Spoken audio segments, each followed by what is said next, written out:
NGS TV, la chaîne du futur, la chaîne des fois, toujours un plaisir de vous retrouver. Bon, aujourd'hui, on va parler d'une histoire assez passionnante, assez intéressante, bouleversante. Restez bien accrochés, franchement, ça vaut le détour. Bon, euh, cette vidéo est, j'allais dire, oui, oui, sponsorisée par ChatGPT, c'est pas grave. Attention, je tiens à préciser, je suis pas payé pour le faire, mais c'est pas grave. Donc, pourquoi je vous dis ça? J'ai cherché partout, j'ai trouvé un sujet intéressant. Et je vois le cas d'une fameuse. Alors, Ada Blackjack. C'est une histoire qui date d'une centaine d'années, mais ça n'empêche qu'on n'est pas obligé de toujours aborder les histoires de faits divers actuels. Et, et donc, cette jeune femme, elle avait 23 ans. Elle est partie dans une expédition avec des aventuriers. Et ils sont partis dans l'Arctique, sur la fameuse île de Wrangel. Hein, je ne sais pas si je le prononce bien. Et c'est une terre sauvage et isolée de l'Arctique. Et ils sont partis donc avec des aventuriers, des explorateurs, des scientifiques, etc. Et elle, c'était une des seules, si ce n'est la seule femme, hein, qui a osé. Peut-être qu'elle leur servait de guide ou peut-être, je ne sais pas. Parce que c'était une Inuit en fait. C'est-à-dire pour ceux qui ne savent pas, les Inuits, c'est ce qu'on appelle aujourd'hui les Esquimaux. D'ailleurs, c'est dommage parce que c'est une culture, une race dont on parle peu, mais qui ont vraiment justement une riche culture, on va dire, entre guillemets. Bon, c'était une parenthèse. Et tout ça pour dire qu'ils sont partis donc sur cette expédition auprès de cette île, etc. Sauf que rapidement, il y a eu des problèmes là-bas, il y a eu des tensions. Pourquoi? Parce que les conditions climatiques, elles étaient vraiment difficiles. Et c'est comme si vous mettez des individus un peu. Hein, bon, je vais comparer comme si vous partiez dans l'espace ou sur une autre planète. Et au bout d'un moment, il va y avoir des tensions qui vont se créer, surtout à cette époque. Hein, où ils partaient tous ensemble isolés du monde entier, quoi, pendant plusieurs jours, etc. Surtout qu'à un moment, ils ont manqué de vivre, etc.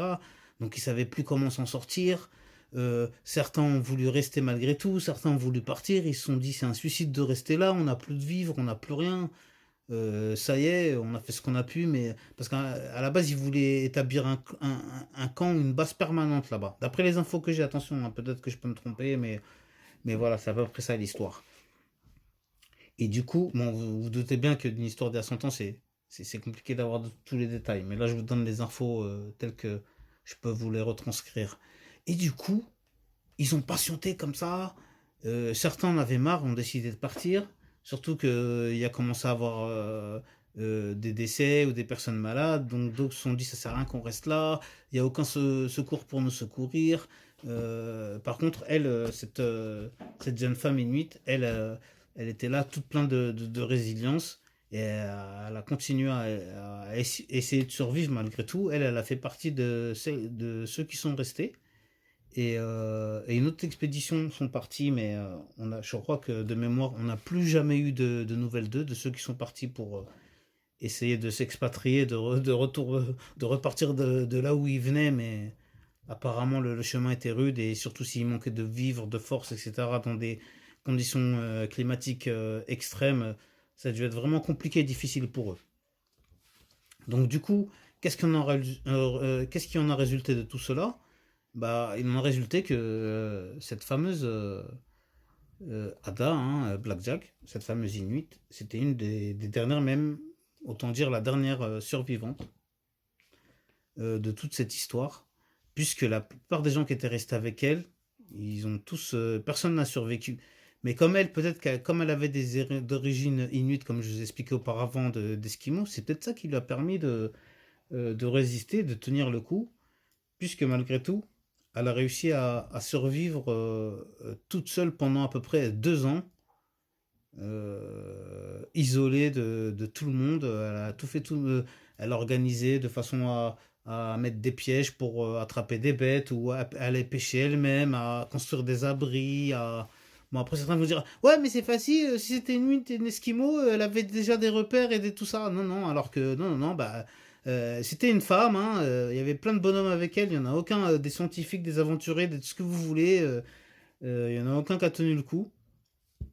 Et elle a résisté, c'est pour ça que franchement, chapeau, hein, chapeau à elle. Franchement, c'est pour ça que on l'a surnommée la Robinson Crusoe de l'Arctique, hein, et elle mérite vraiment, hein, ce terme et ce titre après ce qu'elle a pu vivre à cette époque. Et,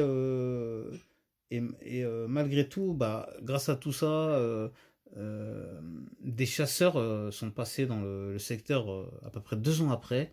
Ils sont tombés sur elle et elle a été sauvée grâce à ça, hein.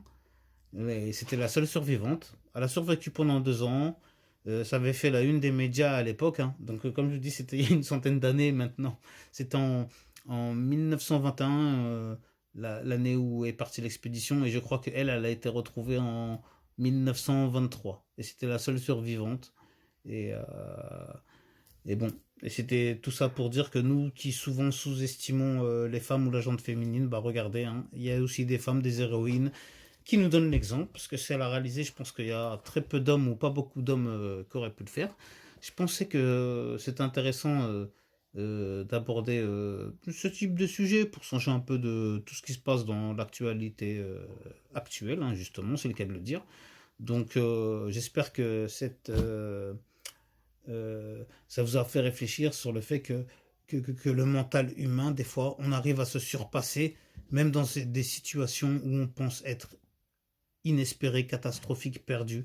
Regardez cette femme qui a donné l'exemple, qui a réussi à survivre, qui a réussi à tenir pendant 2 ans dans des conditions climatiques invraisemblables, tout en sachant qu'elle était seule. Donc c'est pas comme nous. Nous, on se lève, on va à la boulangerie, on a une baguette. On se couche le soir, on a froid, on allume le chauffage. Je sais pas, etc. On va aux toilettes, on tire une chasse d'eau, c'est fini. Non mais imaginez. Et ben elle, non, elle s'est débrouillée toute seule, comme ça, dans le froid. Bon, bien sûr, avant cela, il y avait quelques personnes de l'expédition à sa présence, mais c'était la seule survivante, pardon. C'était un sorte de Koh-Lanta de l'extrême, quoi. C'était un sorte de Koh-Lanta de l'extrême où elle est sortie vainqueur, mais à quel prix. Mais voilà, ce sera la morale de cette histoire. Quoi qu'il arrive, n'oubliez pas de prendre bien soin de vous et de vos proches, que Dieu vous protège. Surtout, n'oubliez pas de vous abonner si vous avez apprécié cette vidéo. Aujourd'hui, on a été soft, on a été tranquille. On a fait un peu du squeezie là, tranquillement. Je vais vous raconter une petite histoire, une petite anecdote, c'était sympa. Je vais peut-être reproduire ce genre de schéma, ce type de schéma.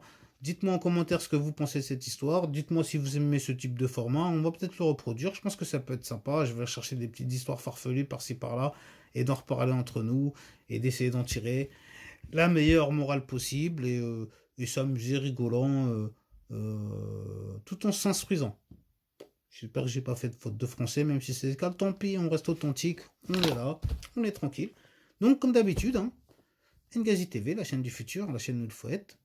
Passe le message à ton voisin, cousin. N'hésite pas, si ton frère, ta soeur, ta cousine, ta belle-sœur, ton cousin, ton beau-frère, je sais pas quoi, il est là, ton pote à côté, tu prends son téléphone, tu t'abonnes à Ngazi TV, que ce soit sur TikTok, que ce soit sur YouTube. On est là pour monter, monter, monter, encore, encore, encore, encore, encore, encore, faire plus de vues, plus d'abonnés, plus de likes, plus de partages, plus de je sais pas quoi, jusqu'à qu'un jour, peut-être qu'on envoie tout balancer en l'air quand on en aura marre. Je sais pas, on verra, allez, c'est pas grave. Ici, on est là pour être authentique. C'est Ngazi TV, la chaîne du futur, la chaîne où il faut être. Prenez bien soin de vous et de vos proches, que Dieu vous protège. Amin, amen, shalom, pas de jaloux, à bientôt. Ngazi TV, la chaîne du futur, la chaîne où il faut être. Eh ouais, cousin, passe le message à ton voisin. C'est ton David qui disait ça, je m'en rappelle plus.